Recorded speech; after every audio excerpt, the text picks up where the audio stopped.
Oh, God. Tastes like tuna fish. Tuna fish and orange juice and raisins. Strawberry jelly. What? Yeah. Had all those at the same time.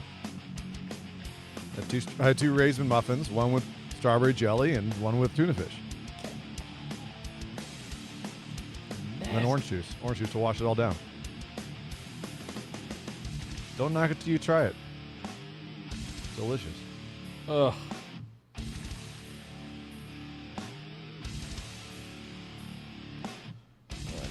Ground control. Ground control to Major Tom. Huh. So the washing machine, we might have to give it like 6 minutes. Just let everybody coalesce. The washing machine's on its final cycle, and it's probably going to look like I'm on an earthquake here in a minute. It's a bonus episode. I'm not sweating it. Nope.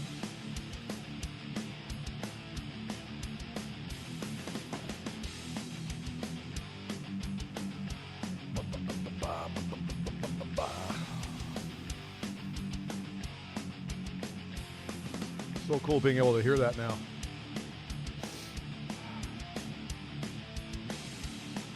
You know, maybe it's just one of those things where we spend the time necessary to dress this up and this just becomes the replay. I hate that we're not going to have all the on-screen alerts and the animations and all that stuff. That's what I'm hung up about.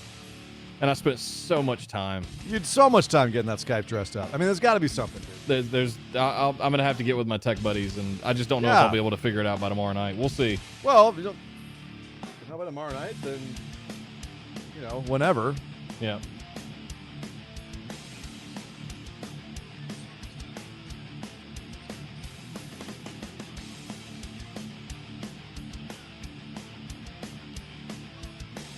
So our documentation team at work had some new stickers made up, and they're awesome.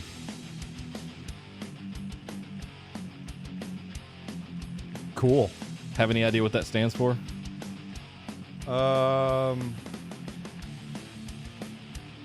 Something the fucking machine. Read the Rage fucking against manual. Read the fucking manual. Yeah. Documentation. I was close. I figured it was a curse word of some sort, some naughty language.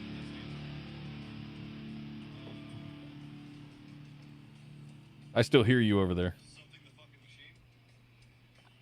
Turn your volume down on your phone. Mm-mm. I refuse. Oh, look at all these people. What's up, everybody? What's up, guys? Yeah. That's awesome. Y'all Thank you guys point. for showing up last minute. On point. Although we've been telling you for a couple weeks now. It's Yeah, be, but dude, I didn't even know what time we were going live today. Yes, but I was finally able to catch up on everything, and now I've got thoughts and opinions. Yeah, it's one thing for Ian to have to catch up on a pay-per-view. It's another thing to catch up on basically 20 shows. I mean, luckily I watched half of it. I watched half of it before I left, so that helped. Oh boy. Also sucks that the first half was better than the second half. So for those of you that are in chat, if you're not a $10 patron, this is one of the hacks of BWO. Since we moved over to Twitch, we record these live, but the VOD comes down immediately. So we discussed this with the patrons. They were okay with it. So if you want to see the bonus episodes, you can. But you got to be live. You got to be tricky. Oh, I didn't mean to do that. There we go. Oh, goodness.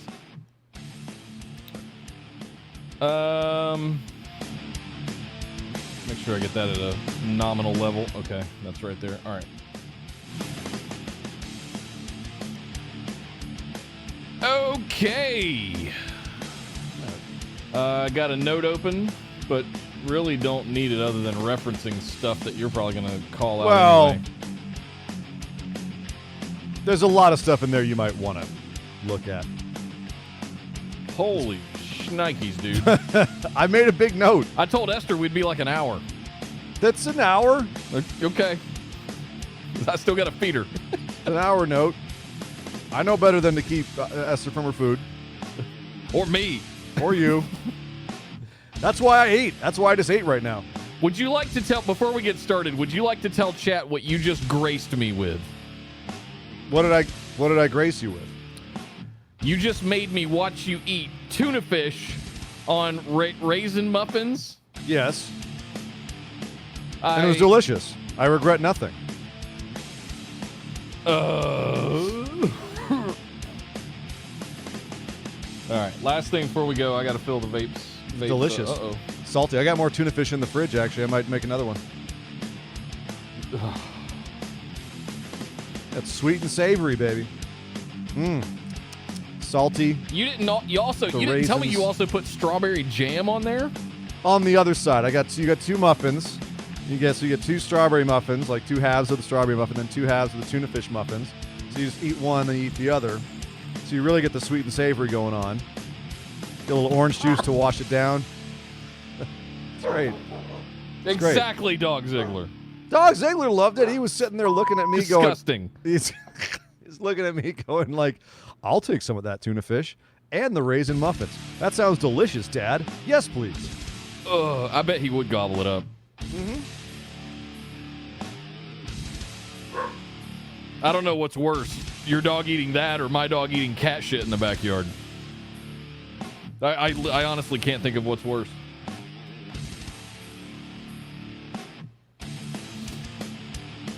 Trans Zombie with 100 bits. Lost my job on Monday. Got a new job, but not working for a corporate monster, and am now working for a local vegan restaurant that my friend owns, and now catching BWO live. Trans, are you Ryan from the group? I just wanted to make sure. We think that's who you are, but we try our best to make sure that we know everybody. Answer. Yes. Okay. Yeah. Cool. Awesome. Yeah. I didn't want to mistake that. Facebook jail. Uh-oh. What? Okay. Oh no. I've got 2 friends. One is in double Facebook jail, meaning two of his accounts he's in Facebook jail on. I have another guy who's in 3 accounts worth of Facebook jail. Pretty impressive. I'm gonna and also to check on answer one thing chat, real quick. I do not have pineapple on my pizza. Although, if you present me with a Hawaiian pizza and there were no other options, I would not turn it away. Also, anchovies, not a deal breaker. Not a deal breaker at all. In fact, kippers for breakfast is not bad. Kippers on crackers, edible. Very edible. It's true. All right, you ready to do a show? Man, I've been ready. All right. Are you guys ready to do a show? Let's cut this off. Yep, that can go away. And then just so we get clean audio, I'm going to mute myself and mute you. Fine. All right, you guys, here we go.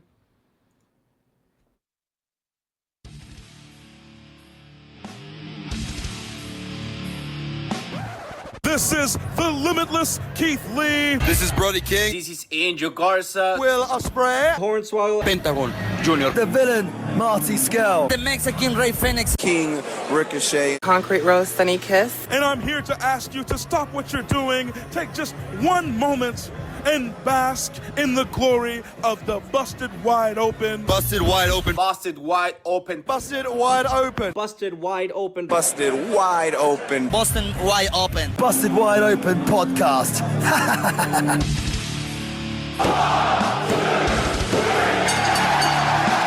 You're listening to the Busted Wide Open podcast, dropping the elbow on the hottest topics in sports entertainment and the world of professional wrestling. With your hosts, Nick Howell and Sir Ian Dangerous. Coming to you from the Orbital Jigsaw Network Arena in sunny Southern California.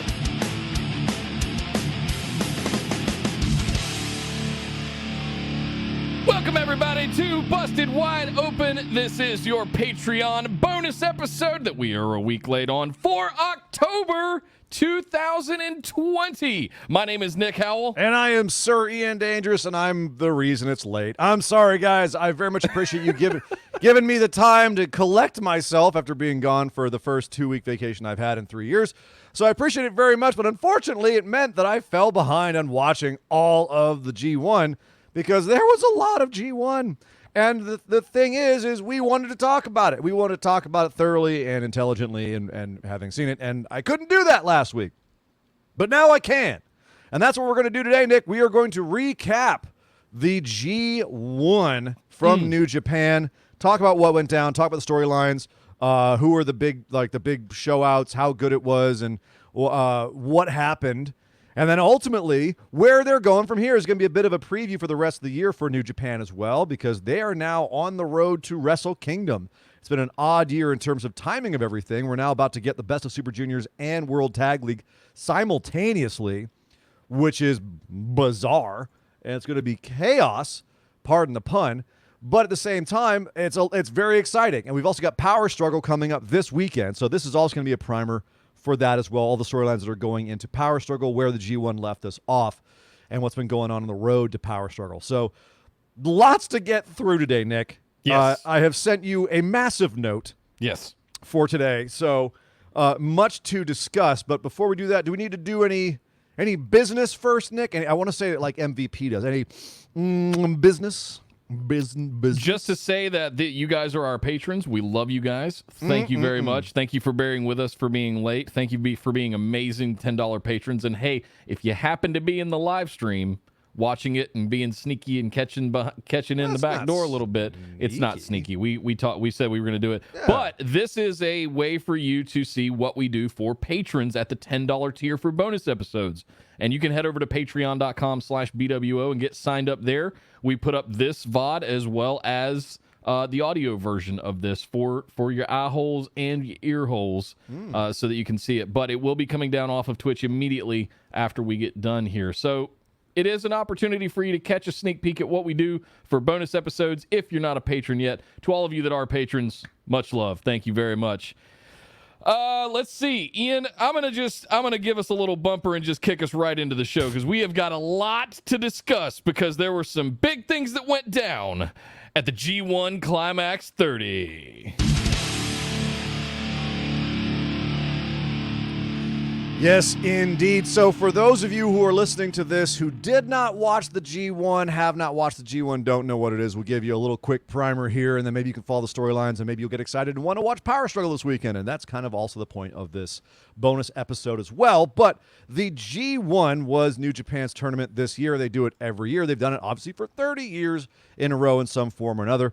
And the G1 is a round-robin tournament. There are 2 blocks, and in each block, each of the 10 men in each block faces each other once, and then there's a point system. If you win, it's 2 points. If you lose, it's no points. But if you tie or you go to a 30-minute time limit draw, it's 1 point each.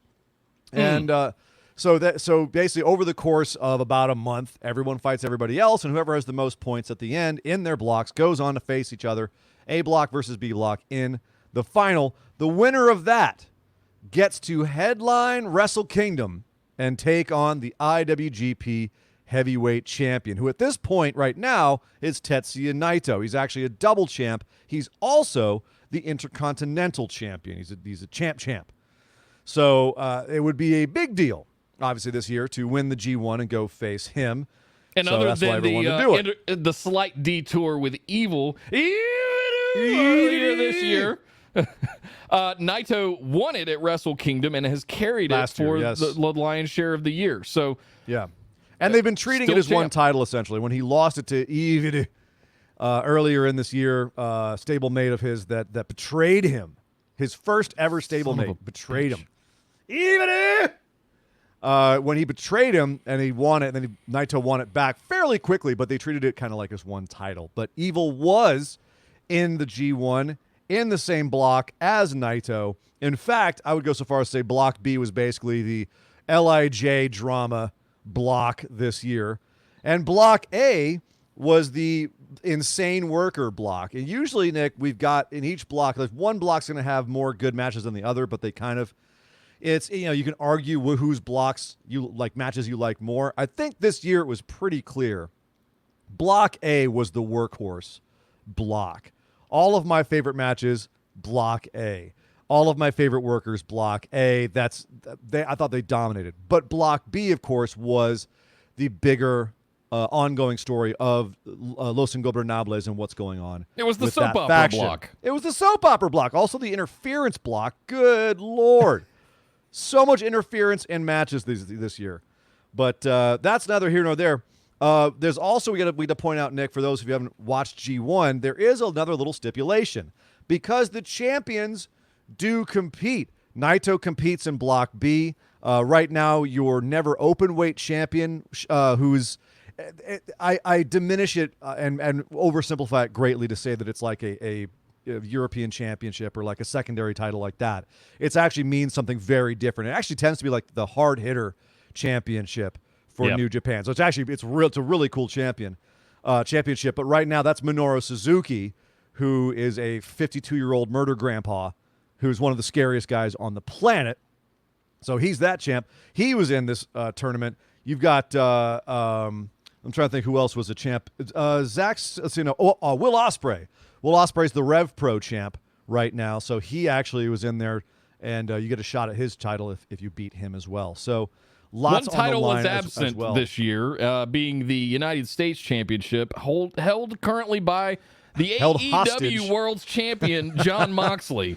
Yes, not here, and I know that I'm pretty sure he's bummed he couldn't have been in the G1 again this year, because last year he was a lot of fun in the G1. So he ran there a we B-block go. last year. Like, we were just like, holy crap! They had is a he lot really going to run the card. They had a lot of fun with him last year, scaring the crap out of all of us when he went undefeated first, I think 8 or 9 matches. Yeah. But let's run down who was in what block.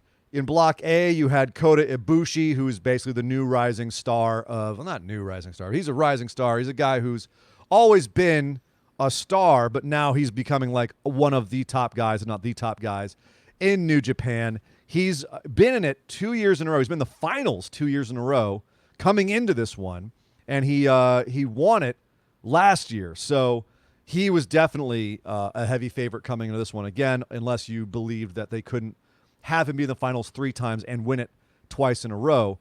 So that was his big obstacle in this one. Yeah. You also had our hometown favorite, Jeff Cobb.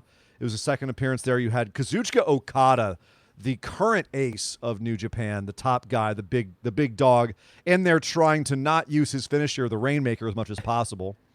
Instead, using his stupid money clip finisher. He was in it today. He's been in it 9 times. This is my version of the money clip. I can't tell if that's the money clip or you imitating Eugene.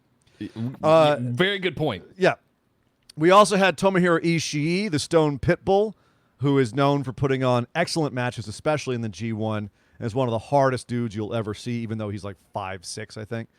Will Ospreay is returning this year. He's, as I said, currently the Rev Pro champ. This is his second G1 this year.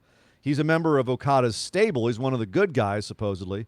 But seemed to be in this year, Nick, a little more arrogant, a little more cocky, a little more heelish a lot He this wasn't year in the alone G1. this year either. No, well, eventually. We'll get to that. That's the plot twist at the end, is what happened with Ospreay and Okada. So we'll talk about that later. Shingo Takagi, a member of Los Ingobernables, was in Block A. Hard-hitting dude. Just lost the Never Openweight Championship to Minoru Suzuki, who was also in Block A, along with his stablemate Taichi, who's apparently this year decided to actually, start wrestling and being a good wrestler, which was nice. Jay White and Yujiro Takahashi from Bullet Club rounded out Block A. Jay White, of course, being the Switchblade, one of the top guys in New Japan, one of the top heels in New Japan, assisted as always by Gato, formerly Okada's running mate and trainer. And then, of course, Yujiro was there just to eat pins. And that's what we predicted, and we were right. He was there to eat pins. Yep. We also I predicted at least that Shingo Takagi was going to potentially win A block. I kind of wanted to revisit that. Our predictions from the September episode preview and picks. You're going to have to remind me what I picked, because one of the many things that I did to prepare for this, I did not listen back to that previous show, so okay. I kind of forgot what I said. I'm pretty sure I said Sonata to win the whole thing. Yeah, we both said that. Yeah, but I'm pretty sure I had Ibushi winning Block A. Yeah, Ibushi I think or you had that, or you were even eyeballing Ospreay a little bit, I believe. Maybe, or Jay White, but yeah. I don't even remember now. So I could totally have misremembered what I said. So Yeah. y'all can tell me what I said if you want. Block B, as we said, it was more of the drama block with you had Tetsuya Naito, Sonata, both from Los Ingobernables, and Evil, now from Bullet Club, but formerly from Los Ingobernables, all over there. You had Hiroshi Tanahashi, the ace of New Japan, the John Cena, starting to drop a step a little bit. He and Ibushi were a tag team earlier this year, and he kept kind of dragging Ibushi down. But Tanahashi's been in the G1, Nick, 19 times in a row. 19 times in a row he's been in this. So that tells you about his longevity. You also had Juice Robinson, flamboyant American, in there. Hiroki Goto, who's been in it 13 times he's been in the G1. He's the only guy who's ever won a G1 who's never been the champ, never been the heavyweight champ. But he's always a contender, always a strong matchmaker. Toru Yano, the comedian, the master thief, always puts on comedy matches that people either love or hate, that are either funny or not. He was in it. He's been in it 15 times. He's been in the G1. Yoshihashi, the permanent underdog, and one of my least favorite guys in New Japan, but he's he's kind of like the talk about whipping boy. Yoshihashi. We are going to talk about Yoshihashi. Yoshihashi impressed me this year. Yes, he did. And then we also had Kenta, another evil guy from Bullet Club. If you only watch American wrestling, you might know him as Hideo Itami or from Batwing. WWE, or Batwing if you listen to Nick. If you're a longtime BWO listener, that's Batwing is back. He just recently won the briefcase over in New Japan Strong. He beat Jeff Cobb to actually become the #1 contender for the U.S. title. He's got a briefcase that grants him a title shot at the U.S. title whenever that becomes available again. Who knows if they'll strip Moxley or what they're going to do, but I guess we shall see. And then finally, Zack Sabre Jr. from Suzuki Gun. He's over there being a little evil spider monkey in Block B. So those were... As he does. As he does. Those were your blocks going into this, Nick. And I got to say, we mentioned it before. What did you think overall of the match quality in Block A versus Block B? I want to touch on that before we really kind of get into the rest of this. I think you nailed it in the TLDR version is basically A block was all of the, oh my God, Matt, they're going to kill each other matches. B block had one or two of those, but normally the block where you've got Toru Yano and some of the more prominent factions, you're going to have more of the soap opera and theater kind of stuff. That's the way I took it. But it's one of the overall the match layout. I remember in the preview episode we were going through the schedule and I was looking at what the last two nights were going to look like, what matches they had lined up, and that was really where I was basing my sort of bracketology, if you will, on what was going to transpire. Well, they did a great job with that because, again, halfway through, and if you guys go back and listen to our episode from, I think, 3 weeks ago, our regular Tuesday episode from, I think, 3 weeks or maybe 4 weeks ago. Yeah, we did a halfway update on that one. Yeah, and one of the things that we were saying was I felt like Block B had become predictable because halfway through, it would seem to me fairly obvious that it was an easy opportunity for them to create a very, very exciting final night, but a lot of specific things had to happen.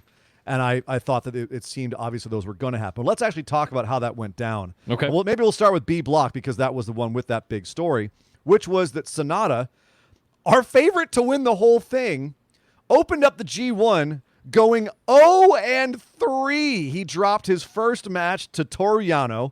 He dropped his second match to Hiroki Goto. He dropped his third match to Yoshi freaking Hashi. And that's when I started losing some. I was like, oh, God, no. Either Gato's trolling me or I've made a horrible, horrible mistake. Yeah. Well, luckily, maybe Nick, both. Well, luckily, Gato was trolling all of us because then on his next night, on night 8, he faced Naito. And he beat Naito. Now, it wasn't the best match ever. I think they can definitely do better. Frankly, it was a little sloppy. But at the end of the day, Sonata beat his stablemate and the IWGP Heavyweight Champion. Now, with him starting out 0-3 and immediately beating Naito like that, that's where one of the things that I was predicting was that we were going to get some more LIJ fallout after Evil left. Maybe Sonata was also going to turn and flip on Naito, something along those lines. And that's where I really went into tinfoil hat mode when he beat Naito that early in the tournament. Yeah. Because I was like, oh, it's going to happen. oh my God, maybe we're not going to get the Sonata victory or final appearance in the block, but all this is going to, okay. That's where I strapped in and started eating the popcorn. Well, around that point, because Naito had been undefeated until that point, I started looking at, what's the big story in Block B? And it's the Los Ingobernables story. What would be the most exciting thing? Well, on the final night, we know we're seeing Sonata versus Evil. We know that's the match. And that's the big Los Ingobernables match.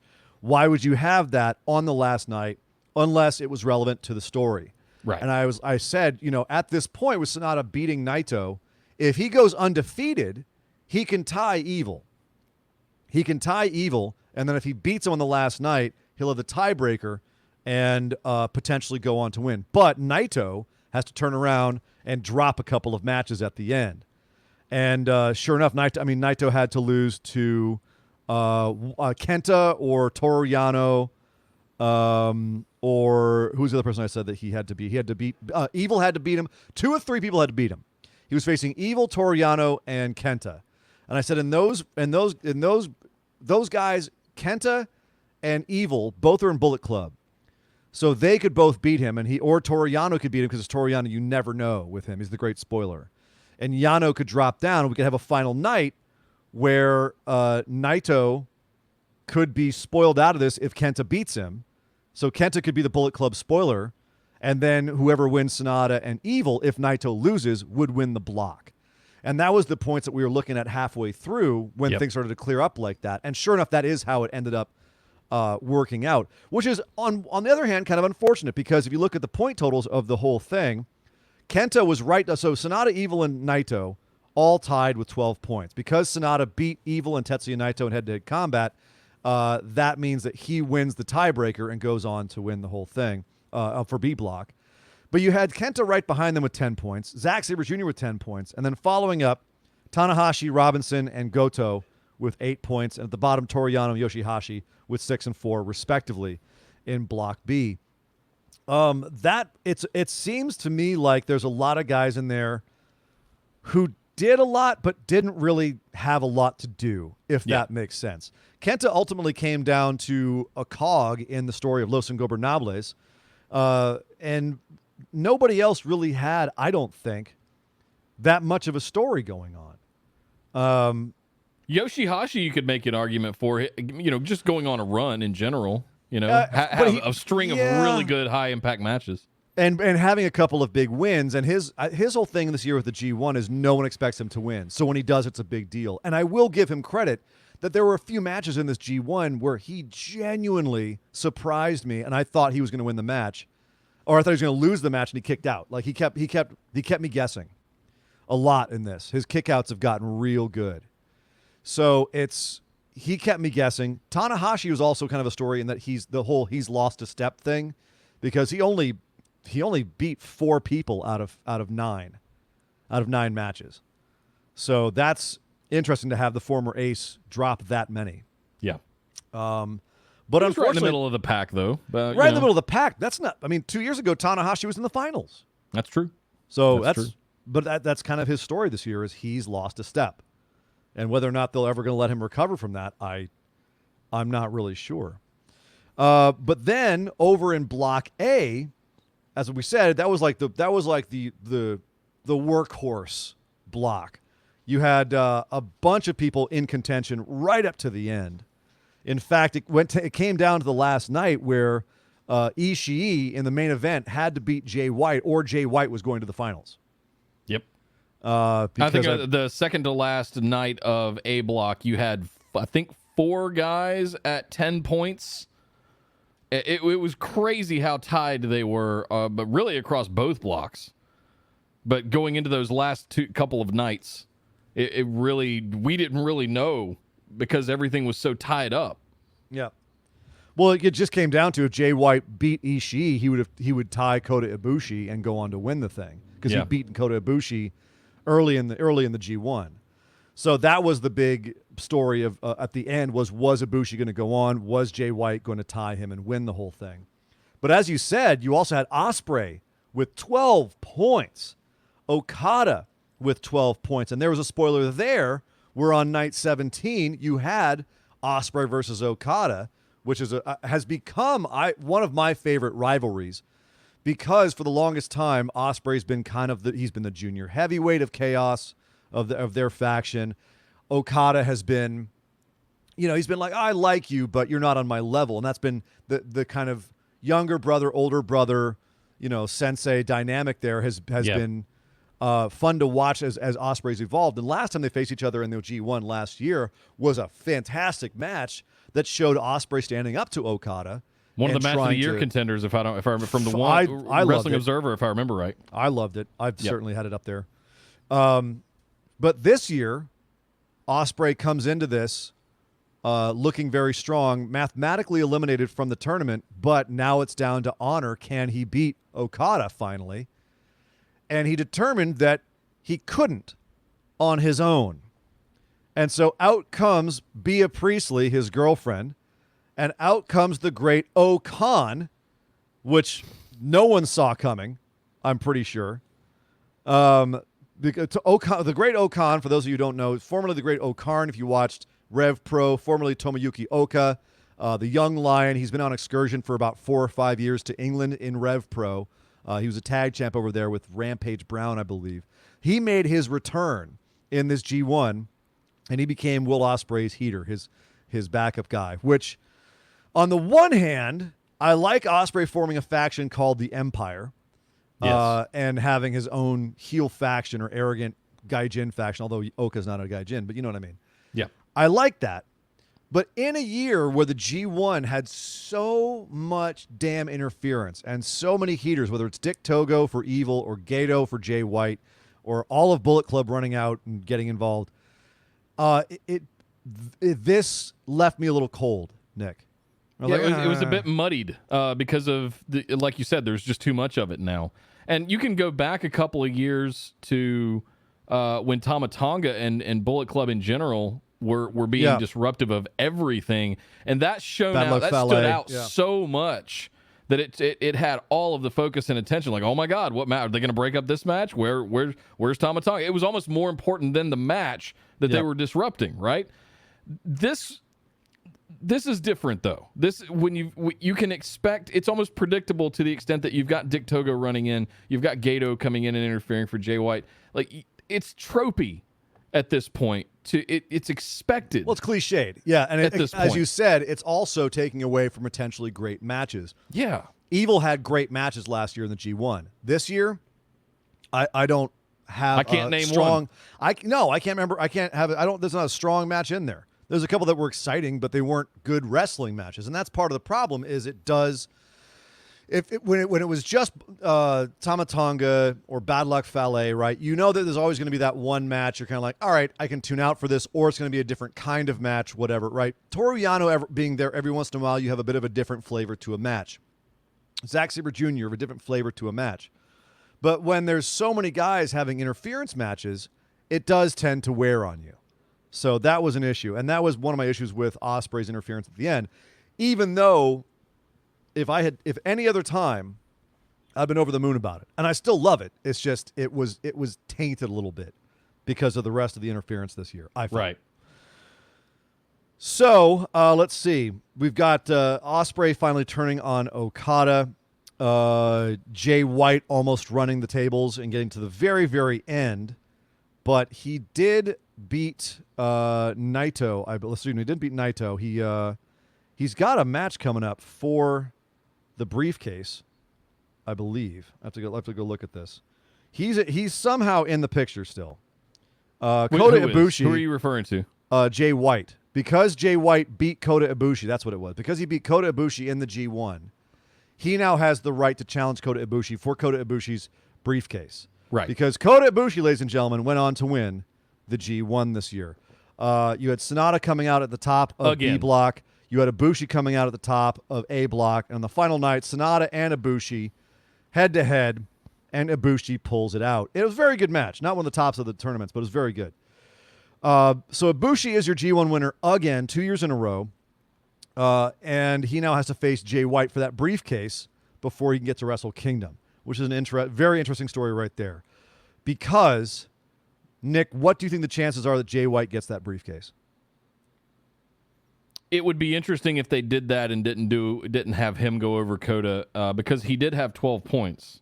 It'd be interesting if they didn't have him win the G1, but instead parlayed that into a swerve between the G1 and Wrestle Kingdom to basically give him the G1 victory in a nutshell. Well, kind of retroactively, the prize. Kota gets the win of the G1. Jay White gets the prize. So there's going to be Nick. I want to start we're going to start transitioning to talking about the G1, but also talking about what's happening next because a lot of these stories lead into what happens next. And one of those stories is Wrestle Kingdom is 2 nights again. 2 nights, meaning you can have more than one thing happen. Now we already know that because Evil beat Naito in the G1, he is facing Naito at Power Struggle in a couple of days here for Naito's titles, both of them, which surprised me. I thought that they would actually have Naito be like, you can't beat me for both, but you can try and beat me for one. Right. And have Evil possibly go in and face Sonata for the Intercontinental Championship. Right. But remember, Sonata also has a win over Naito from the G1. So he could have not won the G1 and still parlay that victory into a Wrestle Kingdom match against Naito. Unless he gets that opportunity between now and Wrestle Kingdom. Right. But yeah, I see them doing Sonata Naito at Wrestle Kingdom, if I'm being honest. That could ultimately happen, or Jay White could get the briefcase and face Kota Ibushi, and the winner of that, you could have then Sonata and Naito, or perhaps the titles get split up somehow between now and then, and you have Sonata and Naito for the Intercontinental Championship. Who knows? There's still a lot of possibilities left. But let's go back and talk about some more things in the G1 before we get to some more future stuff. Okay. Because other things that happened in A Block, you had Jeff Cobb winning a bunch of big upset matches and they definitely are looking a lot better at him, looking at him a lot more like a contender this year. Because last year he was there to eat a lot of pins. Yep. This year he was there to upset a lot of people. Him and Taichi both upset a lot of people this year, and both looked fantastic. And it galls me to say that because you all know I loathe Taichi. I'm glad you brought him up. So one of the things we didn't talk about as we were setting up all of the blocks and everything was the story that's going on, the inner struggle of Suzuki-gun between Taichi and Minoru Suzuki. Can you, as an avid fan of Suzuki-gun and not a fan of Taichi, can you shed some light on the history there and what's going on with Taichi it's not terribly and Minoru complex. Suzuki? It's just a power struggle within the group. And there has been. I mean, it's. I'm trying to think of a good other example in pop culture, but anytime that you have a group of thugs and thieves and murderers, there's one guy at the top. He's only the top dog until someone else comes along and rips out his throat and makes themselves the top dog. Right. It's a big old, and it's who's ever the most evil and most vicious is the guy in that group. Well, right now that's Suzuki, and Taichi beat him this G1. So that's a very big deal. But Suzuki was also beaten by Shingo Takagi, the man who he beat to get the Never Openweight Championship. And they have to face each other again at Power Struggle. So Shingo may end up walking away of that one with the title. And Minoru and Taichi might have to wait for their storyline. Or if Minoru Suzuki survives Shingo Takagi again at Power Struggle, we could end up seeing Suzuki-gun versus Suzuki-gun at Wrestle Kingdom. And the thing with Taichi that's interesting is he's not a spring chicken either. Dude's 40 years old. And he has just in the last year or two gone from being another one of those interference and cheating guys with a valet who always interferes and helps him out and distracts to he's actually now starting to actually wrestle matches. He goes out there and tries things and is actually quite a good heel. And he's also picked up the Iron Glove, the evil Iron Glove. So one wonders how much that's working on his mind as well. So Nick, I want to know what your perspective is. Do you see Taichi taking over from Minoru Suzuki, or is this something that is just a little bit of infighting to keep things fresh in Suzuki-gun? Is it a Lion King thing where Taichi is Scar and he needs to get rid of the big boss before he can take over? Is it a how does he overcome Minoru Suzuki to basically take control of Suzuki-gun? Well, again, the one way to do that, as I mentioned, the Iron Glove. I don't know if you remember Iizuka, who used to be a member of Suzuki Gun. He went insane because the glove drove him mad. Right. And they kept leading him around like on a leash throughout the arena, in probably the most like sports entertainment Vince McMahon angle that they had in New Japan. Well, when he retired, he left the glove in the ring, and Taichi picked it up. Ooh. And Taichi's been using it more and more. He didn't really use it in the G1, but it has been teased over the last year.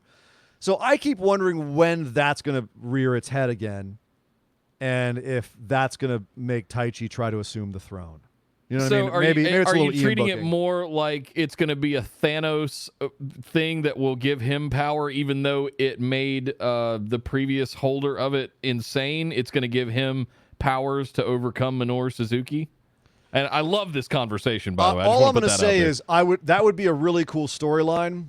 But as long as Taichi ends up being a slavering maniac, being dragged around the arena by a leash for the last part of his career, if that's what happens, you've got my money. Heck yes. I love that. I think it would be interesting if people assumed that it would be the same as it was. It would end up being the same as it was with the prior holder. But I'm wondering if they twist it because Taichi has different qualities that thing enhances that makes him more of just a power player. Well, we know the dude can kick. Yeah.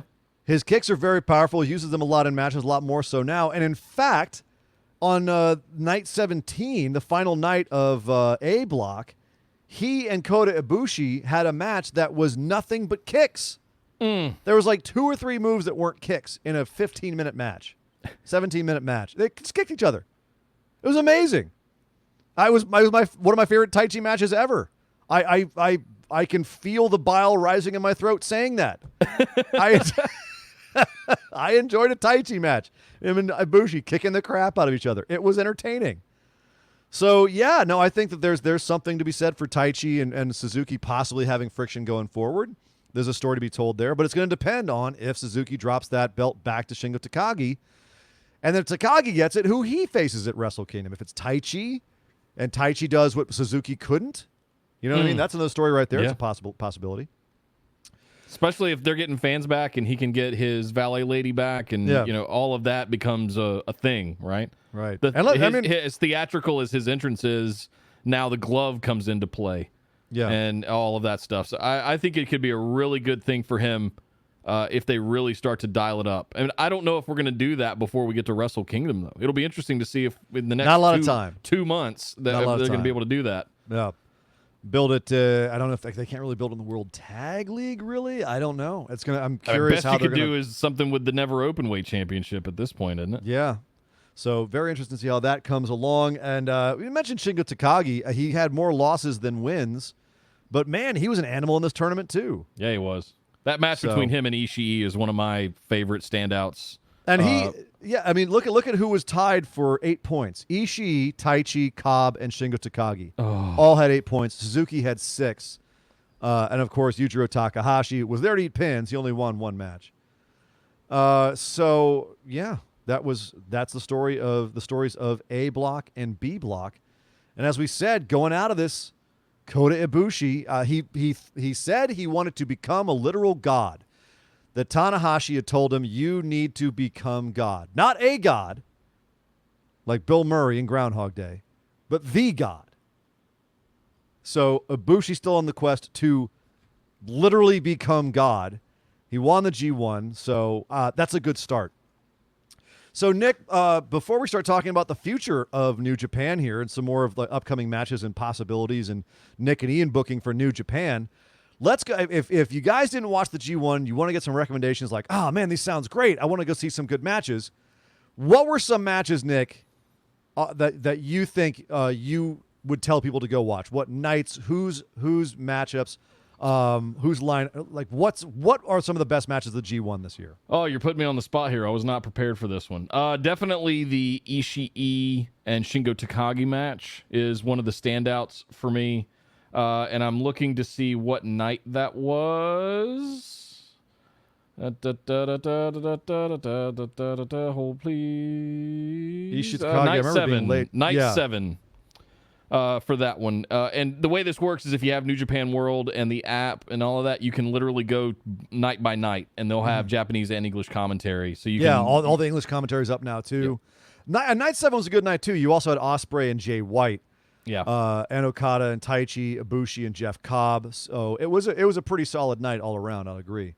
I also felt that night 5 was really good. There you had Ishii and Kota Ibushi and Takagi and Ospreay. They put on some fantastic matches then too. I know I was really looking forward to night 5 because of the Takagi Ospreay rematch from Best of Super Juniors last which year. it didn't live up to that match, but it was still really good. Yep. Did not live up to that match, sadly. I'm trying to remember if there were no Okada matches that stood out to me, and that was one takeaway that I had from the tournament. And just there were very few matches, and this is part of a bigger point that I want to talk about as before we move on to the future stuff as well. There weren't a lot of standouts. There weren't any things like, oh my God, 6 stars, you have to go watch this kind of stuff, right? Yes. Overall, definitely a lesser G1 than the last 2 or 3 years, I think. But there were still a lot of very, very good matches. I think if you wanted to go watch one night, and it actually kind of upsets what you just said, Nick, night 13. You had Jeff Cobb and Tomohiro Ishii in a rematch of that hard-hitting match. You had Will Ospreay and Taichi actually put on a banger of a match. You had Ibushi and Minoru Suzuki, who always just try to kill each other whenever they. It was like watching Pancrase all over again. It was like watching a MMA match. It was fantastic, like a hybrid match. And then also you had Okada and Shingo Takagi go out there and try to murder each other. So night 13 for me was like, if you watch one night, it's night 13. If you watch another one, it would be night 17, because you had Shingo Takagi and Minoru Suzuki facing off and beating the crap out of each other. Ospreay and Okada and all of their drama. Ibushi and Taichi in the Kick Fest, and Ishii and Jay White. And by the way, Ishii putting up one of the greatest babyface performances of the G1 on night 17, overcoming Jay White to take him out of contention. Very, very intense match. So. He started hot on night 1, and if we're picking matches instead of nights, Ishii and Minoru Suzuki, night 1. You want to see? So out the gate. I know there are people such as our lovely Sheriff McDonald that don't watch New Japan because it makes them uncomfortable when they hit really hard. Night 1, I think Minoru Suzuki and Tomohiro Ishii were actually trying to behead each other with elbow strikes. They were like, and the crowd was specifically quiet. There was no cheering allowed, no screaming allowed, or none of that stuff because of COVID and everything. But you could hear the meat slapping as these guys were hitting each other in their necks and headbutts and pile drivers and all. Just that was one. I think that match, and it's funny that it was on night 1. That match is one that sticks out, I think, as maybe the stiffest, hardest hitting match of the tournament. And the one that got me going, oh! Oh! Oh, God, why? Why? Yeah, they always just try to beat the crap out of it. Those two guys, man. Only way it gets worse is if you got Nagata in there with him. God. But they're mentioning in the chat, Jeff Cobb got to have a match with Okada on night 11, and it was great. It wasn't that long of a match, but it was great. Same night you had Ospreay, Suzuki, and Takagi and Ibushi. So that night 11 is also a pretty solid night. Or Ishii was that night. Takagi and Ishii. You said night 11, right? Night 11 was Ibushi and Takagi. Oh, that's right. Yeah, that's right. Night 7 was Ishii. Ishii Takahashi, Yeah. So it's honestly like the A block nights far and away more good matches. It's just the case. Like I don't really have any matches I can think of on the B block side that I was like, you got to go watch this. Oh, well, no, Juice Robinson and Naito had a pretty good match. I want to throw Sonata and Evil a bone too, but it was more about the drama of it and Sonata's comeback and the Kenta hype from the night before. Yeah. That put him in the position where it was now tied, and if he won, you would have the tie break, which is what we ended. We had a 3-way tie, and Sonata ended up winning the tie break with Naito because he had beaten him earlier in the tournament on the fourth night. So. Well, the fourth night of B block, yeah. B block, yeah. Night 8, whatever it is, Night 12 was when Naito fought Juice Robinson, by the way, for those of you who want to go check that out. It's a pretty damn good match. Yep. But yeah, no, I hear you, Nick. And also, I want to get your opinion on something, too, and that's Toru Yano, because you and I are both big Toru Yano fans. But I found myself getting sick of him by the end of the tournament. I felt like his matches kind of fell off a little bit. They weren't quite as entertaining by the end. They weren't as inspired. Because I've always felt like he finds new interesting things. Yeah, and the tape just became such a trope. Yeah. And this tape and the hand sanitizer. And the creativity kind of got lost after about halfway through, I felt. Yeah. And look, do something different each time. But when you do the exact same thing every single match, about the third time, I'm tired of it already. So I love a good gimmick. I love coming out with the DVDs, which he's seemed to kind of stop doing. He's got a cookbook coming out soon. Cookbook. That's what he's promoting now. That's right. He's got a cookbook. Also, it was very awkward this time because I did watch live, and I found how much I just missed Gus and Kevin Kelly. And the typical, and I mean, we did get English commentary from Rocky Romero and Kevin Kelly like a couple of nights afterwards. Eventually, in the final nights, they were doing it live, and in the finals, we had live English commentary. But I was also missing a lot of stuff that were spoiled by Kevin and Rocky and Gus from explaining to us throughout the tournament, and I noticed that. I felt that this time that I was disconnected from the understanding of everything. Yep. Agreed. And I have to say, like, I wish there was some way that they could have made it work with Kevin Kelly, but they had to send it away to him, and it was 2 days later that he finally got it and then send it back. So we'd have like a 4-day spread until we got the English commentary. So I don't mind watching with Japanese commentary, but Kevin Kelly is so good at tying the pieces of the stories together that it does bring a lot more to the matches for me to watch as an English speaker. So, and I can pick up some of the Japanese, but it's nowhere near what I get from Kevin Kelly and right. As you said, Gus and everyone else, whoever he gets. Rocky's really, really good too. But and of course, the big Australian. Where's he at? Here's Gus. Yep. That's what I'm saying. Yeah, nah. Oh my God, he's broken in half. I missed that. That. Same. Not everyone does. Not everyone likes him yelling at them, but I enjoy it very much. So, Nick, let's look forward here. We've already touched on it a little bit, but let's set it up. Hang on. One more thing I want to say really quickly. Yeah, of course. And this is more of it's a bit of a rhetorical question, but it's a thought point that I want, a homework assignment I want everybody to leave everybody with and what to think about. So if you consumed the G1 this year and you have consumed G1s in the past, I personally, and this is me speaking on like 4 years of G1s. I know 17, 18, 19, 20. Yeah, 4 years. When you introduced me to it in 2017 when we had first started the show. And even that year, there were some baller matches, and I was really hyped about it. But the following 2 years were that 17 and 18, obviously we had Okada Omega in full stream. And like they Fuego. Were just absolutely and Naito just took over the world. That Omega Okada stuff, especially the world of professional wrestling. And coming off of that with Tanahashi and then Ibushi again, I'm looking around going, are they ever going to get that lightning in a bottle back? And in a way, I don't have an answer for that. I don't know. I'm asking if other people felt the same way. What I'm looking at, like the same of modern WWE versus 9 million rating Monday Night Raws with Rock, Stone Cold, right? So is that just going to be a bullet point of a spike on their map? I think it will be, and that's And Nick, here's the thing: is that kind of quality is something that doesn't even come around once a generation. I mean, yeah, those were very special matches, very special moments, and very special G1s.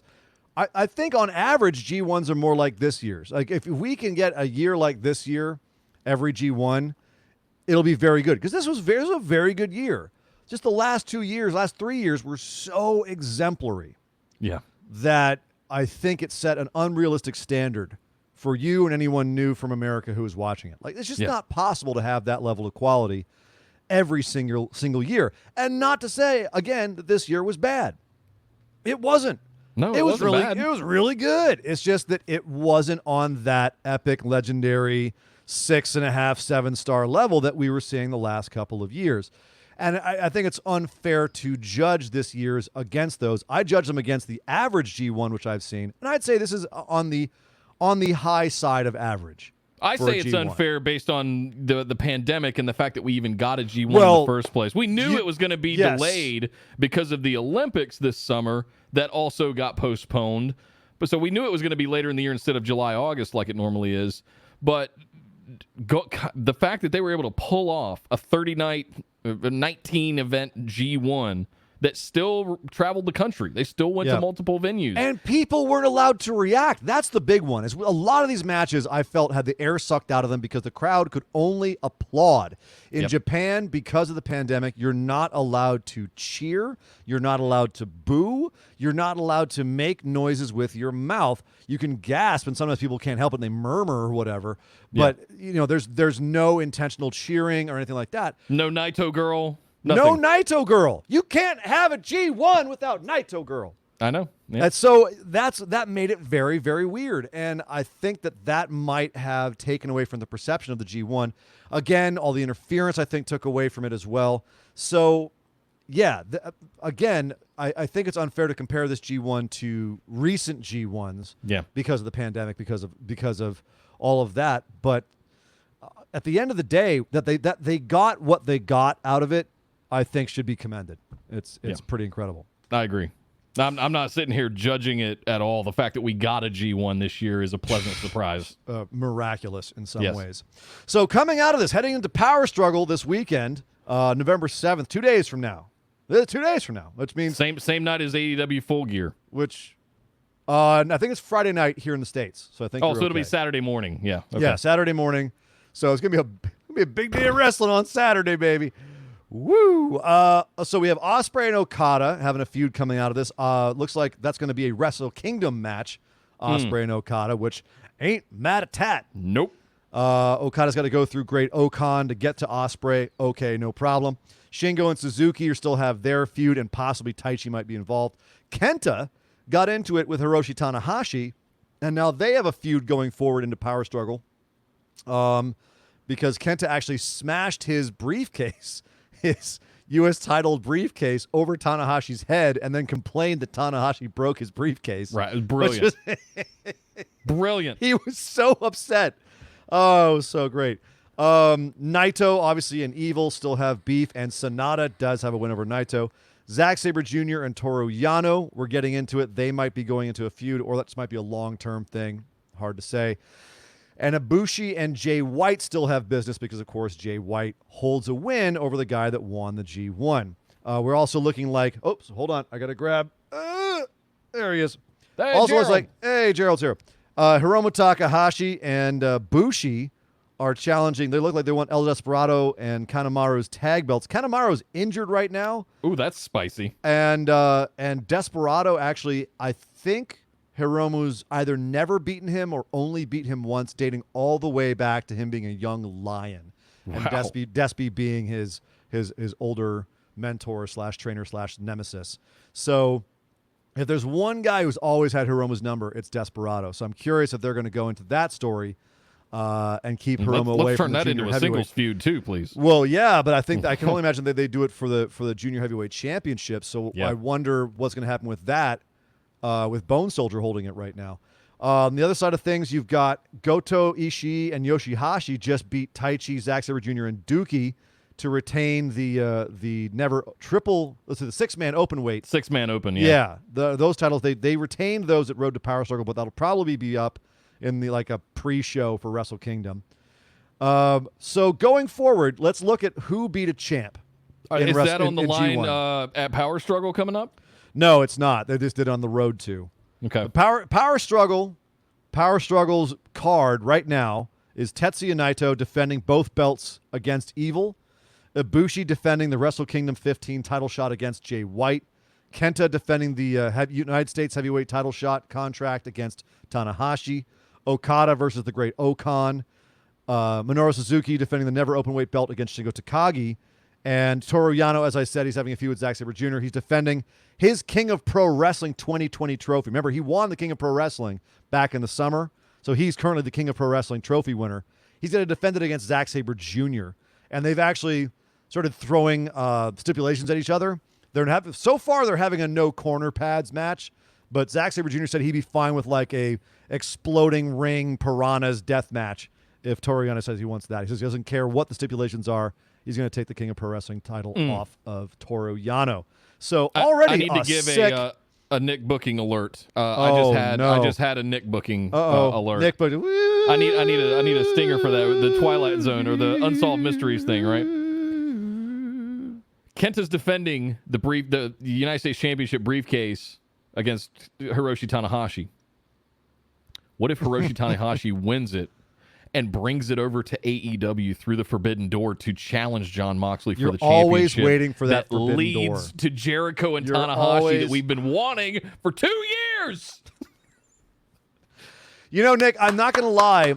Usually your booking makes me want to stab myself in the forehead, but this time I would love that. I don't see it happening. No. But but I would love that. That sounds incredible. Yes. As long as we're talking about the Forbidden Door with AEW, which always just sounds like a nasty 70s porno. Like an opium den of some sort, right? But it's either way, yeah, that would be very, very cool. But okay, so that's the lineup for Power Struggle. That's a sick card. Yeah, it is. I'm looking forward to watching that Friday night, Saturday morning, November 7th. But let's look at this as well. Suzuki was beaten by Taichi, Okada, Ospreay, Ibushi, Jay White, and Shingo Takagi. Holy crap. So if he beats Takagi, you got a bunch of people who could challenge him for that belt. Now, of those guys, White, Ibushi, they're probably not going to be interested in that belt. Okada, not going to be interested in the never openweight belt. Ospreay, not likely, but maybe on the outside chance. Taichi, however, as we said, might be interested. So if Minoru retains against Shingo Takagi at Power Struggle, that could be a very interesting outcome and leave him open for a lot of possibilities at Wrestle Kingdom. Yeah, if Taichi takes that belt off of him, that becomes sort of a stamp of I'm taking over leadership of Suzuki-gun in a way. I'm daddy now. Yeah. Yes. And honestly, you know, if Suzuki does get a match at Wrestle Kingdom to defend that, and I mean, that could be a really exciting build for any one of those guys that we feel that might be a possibility. Yeah. And if Shingo wins it, I think they're missing out on a lot of possibilities. Or, I mean, Shingo could just say, I'll take on anybody. But at this point, I don't know who would be most exciting for Shingo to take on. I'd love to see, Ospreay lose to Okada the first night and then face Suzuki the second night for the never. Oh, what if Okada takes it off of him and that leads into Ospreay going after it versus Okada? That might play into the story. That could be interesting. I'll always watch Suzuki Okada. I feel like that never openweight belt might be beneath Okada, even in his kayfabe perception. Maybe so not right now. It would be a lark. That's why I said that. It's a bit of a lark. You're right, but in his silly money clip stuff that he can't get his shit together, right? Okay, has he ever held the never openweight championship, or has it just always been beneath him since he was basically strapped the minute he showed up? He came right back and went straight for the heavyweight championship against Tanahashi. He's never even considered it. Right. I have to remember if the never openweight was even around when he came back from Excursion. It was 2012 around that time. Oh, maybe it is. When he came back? I'm trying to remember how old it's not that old, never openweight belt. Anyway, my point is like it might be something he's never had. Keep him away from the top of the card right now, top of the division right now. All of those things, right? Right now, you've got a really good story brewing between Naito, Evil, Sonata. Throw Ibushi in there for giggles, because and Jay White now because he's challenging for the brief. You got a lot of stuff going on without Okada, so have Okada go do something different. Sorry, I'm getting into Nick booking again. This is where my head goes when we're off air, guys. I sit around and think about this crazy stuff. Like, what would be the best way? How would I have done it? Kind of thing. I noticed Andy's been doing that in the Facebook group, and I love it. I was right. Never openweight started in 2012, so it was that year. That was the first time they had the championship. Yeah. It was a tournament for 2 years, then they had the championship in 12. So, but yes, okay. Well, you want to get some Nick booking going here? How about this? Let's figure out how we're gonna do the 2 nights of Wrestle Kingdom based on the fact that you've got Naito with 2 championships. Right now he's facing Evil at Power Struggle, and then you're going to have essentially a month and 3/4 to figure out. He's got to face Ibushi, but then what's your main event for the next night? And keep in mind, Naito in this tournament was beaten by not only Sonata and Evil, but Kenta. Right. Kenta also beat him. So the question then becomes, if he does beat Evil at Power Struggle, which we assume he will, because that would be absolute lunacy to have him drop it to Evil and have Evil go into Wrestle Kingdom as the champ. How do we split those belts up is where I keep getting stuck. Like, how do we get them back out of, how do we get the Intercontinental off on somebody else? I mean, I imagine it's just a storyline thing. You have to have Naito be like, I'll challenge two people. You know, one thing he would say is, hey, Ibushi, you won the G1, but you only earned the right to challenge for the heavyweight championship. I keep the Intercontinental Championship. Only the heavyweight championship's on the line. Then night 2 of Wrestle Kingdom becomes Ibushi defending his newly won championship against somebody. Let's see. I'm trying to figure who beat Ibushi. Because it would be someone who would beat Ibushi. He only had 2 losses. It was... Right. Let's see. Ibushi was beaten by... I'm trying to use my notes and not try to remember. I feel like Shingo Takagi. It was Takagi, that's right. Takagi beat him. And let's see. Yeah, the other one was early too. Was it Suzuki? Jay White. There it is. No, it was the Jay White match. Yeah. There it is. So that's okay. So there we go. And that's what I was looking for. That's why Jay White's challenging for the briefcase. So that's what I'm saying. But Jay White doesn't need to, because there's his way to it. Mm-hmm. Is Ibushi challenges Naito, beats him for the singular heavyweight title at Wrestle Kingdom. Night 2, Jay White invokes it and says, I beat you at G1, mate.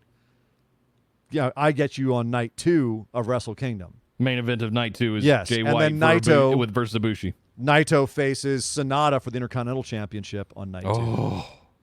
I like it. I like it. So there's your Wrestle Kingdom nights 1 and 2, as predicted by Busted Wide Open. So it took us a little bit to get there, but there it is. But we're not done. We've also still got to do Best of Super Juniors before we get there, don't we? And World Tag League. Best of Super Juniors right now, the lineup is there's 10 guys who are in it. Ryusuke Taguchi, Master Wato, oh God. Sho. Yo's out of injury, but Sho's there. Robbie Eagles is there. Hiromu Takahashi, yes. Bushi. Yes. El Desperado, so you could see Takahashi and El Desperado build up in that. Yoshinobu Kanemaru, if he's back from injury in time. He might be replaced by somebody else. Dookie and Taiji Ishimori, Bone Soldier himself, and the current champ for the junior heavyweights. So that could be that's going to be a Takahashi El Desperado feud building right here. Yeah. I like it. They're using the tag matches to set that up with Despy and Dookie. Possibly.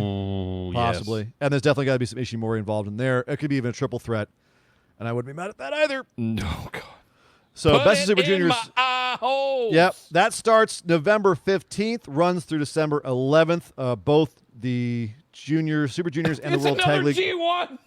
It's pretty much here we go again. Single elimination version of it, right? I do not believe they've announced the World Tag League competitors yet. I know that Goto and Yoshihashi are talking about teaming up, but I don't believe they have announced the teams yet. But if that's fine. If they do it the next couple days, we'll put it on our regular Tuesday show. We'll talk about it then. Yeah. The bottom line is, Nick, our predictions for Wrestle Kingdom. Naito goes into it with both titles, says he'll only defend the one against Ibushi, drops it to Ibushi. Ibushi faces Jay White night 2. And then on night 1, on night 2, then Naito defends the Intercontinental Championship against Sonata, who probably beats Evil for the right to do it, or Kenta on night 1 for the right to challenge the next night. He can challenge. He's got the victory over him in the G1. So I mean, he could challenge for it. But so does Kenta, just because of that. So they could fight for the spot at Wrestle Kingdom. Well, it depends on what happens with Tanahashi in the U.S. Championship. I don't think Kenta will get involved with two different championships. I could be wrong though. I would have never said double belt Naito either. You know. You did call that last year. I did earlier this year at Wrestle Kingdom, didn't you? Yep. Yeah, I saw it. I'm like, if you can't you can't have Naito get screwed over against Okada and then come back, have him go for 2 belts and then lose again. Just if you're gonna do that, take him out in the back, put a bullet in his head. And they didn't do that. Instead, they made him the man, and I loved it. But yeah, so ladies and gentlemen, that is our G1 wrap-up and predictions going forward to Power Struggle and Wrestle Kingdom. Thank you guys for tuning in and checking us out and listening to this. And thank you for being patrons and helping keep this show running and helping keep my lights on and food on my table. Yes. That's what it's come to. So thank you guys very much for that. Hope you appreciated it. Please, let us know what you think about all of this over in the Facebook discussion group or over there on Discord. Let us know if we're completely off base on our predictions, if you disagree with our thoughts on the G1 and our ratings, and if there are any matches that we left out that we forgot that were great matches. And if you haven't watched the G1, now you know. Go check it out. We gave you some nights to go look at, some matches to go check out. It's literally $8. You can watch the entire thing for $8. And like we said, it's really good wrestling. We said it's not as good as the last couple of years G1s, but that's kind of like saying my Ferrari only gets 50 horsepower less than Nick's Ferrari. It's like it's still a freaking Ferrari. Yeah. So Well, tortured metaphors here on Busted Wide Open, but we'll go with it. I want to give a shout out to Andy and Jacob and several other people that were pretty consistent all the way throughout the G1 for maintaining the chats and watching along, and everybody over in Discord. I popped in from time to time when I could make myself stay up that late. But this don't listen to Nick downplaying this G1. It was still phenomenal. Yes. It was still fantastic. I'm pining for another. I'm hoping Ospreay becomes Omega Okada caliber of feud again. I have high hopes for that. Those two guys working together is going to give you a 5-star match at least half the time. Yes, exactly. But thank you very much, guys. Sorry for being tardy for a week. We had to give Surrey and Dangerous a chance to watch, I don't know, a month's worth of pay-per-views. You think about it like that? Yeah. But hope you guys enjoyed this. We'll be back this month. We haven't figured out what we're going to do this month yet, but we'll let you guys know as soon as we have it out there. Thank you guys again for being amazing patrons, especially those of you at the $10 tier. Those of you in the live chat that were watching along, thank you very much for joining us. And if this is any kind of promotion for you to go and get up to the $10 tier, we would really appreciate it. Thank you very much. I want to throw in one real quick. Trans Zombie threw in 200 bits. Thank Says you. BWO is the best. Thank you very much, Trans Zombie. Ryan, thank you for that. But my name is Nick Howell. You can find me on Twitter at Data Center Dude. And I am Sir Ian Dangerous. You can find me on Twitter at Sir Ian Dangerous. But by God! Somebody stop the damn match! This show is part of the Orbital Jigsaw Network. For more episodes, subscribe to us on iTunes, Google Play, or Stitcher Radio. For details and show notes from each episode, check us out, orbitaljigsaw.com. All right. Thank you very much, guys. Thank you guys very much for hanging out today. We really appreciate it, especially on such short notice. Yes. Very, very cool indeed. Yes. Thank you very much. I have to go try to pour bleach into my eyes and burn the image of Ian eating tuna fish muffins out of my thing so I can actually consume a meal this evening. I can still taste it. I'll never understand. It tastes like joy and happiness and fish. Okay. Have a great night, guys. Take care. Thank you so much, guys. We'll see you next time. Bye-bye.